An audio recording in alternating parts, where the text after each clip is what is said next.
Well, my family wasn't a reading family. You know, there weren't a lot of books in the house, but I did love reading, and I would stay inside and read, and I never would go outside. Part of it's because I had allergies, so I was allergic to the world, but the other part is I just loved the escape of a story.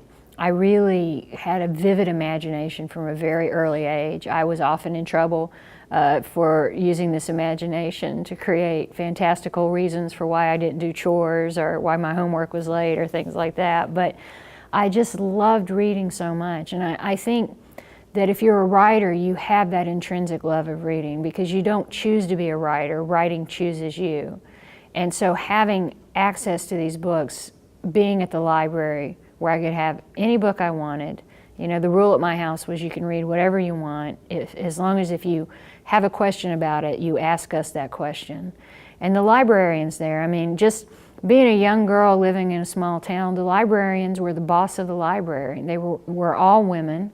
There was one elderly man who was there to pick up heavy boxes for them and open the doors for them, but for the most part, these women were in charge of the library, and that was also, in some ways, very inspirational to me, that women could be in charge, that they could be so well read, that they could love literature, and that they could be smart, and people appreciated it for them. You know, a lot of little girls are told, don't let the boys know how smart you are because it's intimidating. And having these librarians be there and be such wonderful examples of what I wanted to do with my life was great for me.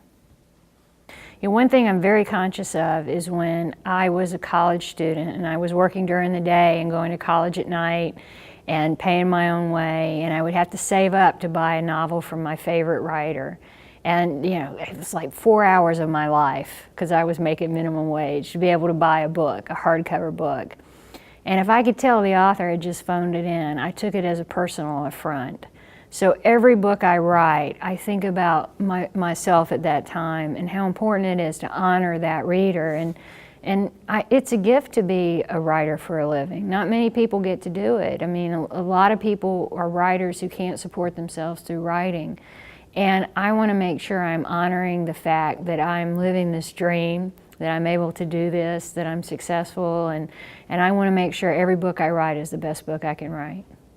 Also, I always keep in mind, these are real crimes I'm writing about. Someone somewhere, no matter how much I fictionalize something, has had something very similar happen to them. It's just by virtue of there being so many crimes and so many awful criminals. And I want to make sure I'm honoring their story and showing it for what it is, but also using it to explore character and to make the reader understand why people behave they do, and when something bad happens, how it can change people and how it can make them look at the world differently and sometimes impact them in such a way that their lives are never the same. My favorite Flannery O'Connor quote is from A Good Man is Hard to Find, which is her story about a serial killer. And it has a typical family vacation where the kids and the grandmother are in the back of the car and the parents are driving, and the grandmother is a typical Southern grandmother. She hates everything and everybody. And of course, because this is a Flannery O'Connor story, the serial killer called the Misfit catches up with him, and he ends up doing something awful. And he says about the grandmother, she would have been a good woman if someone had been there to kill her every day of her life. And I'm paraphrasing, but that's a fantastic line. I mean, that's the sort of line that you can just dine out on for the rest of your life. I just finished reading Lee Child's book that's coming out in November. It was fantastic. I love Lee Child.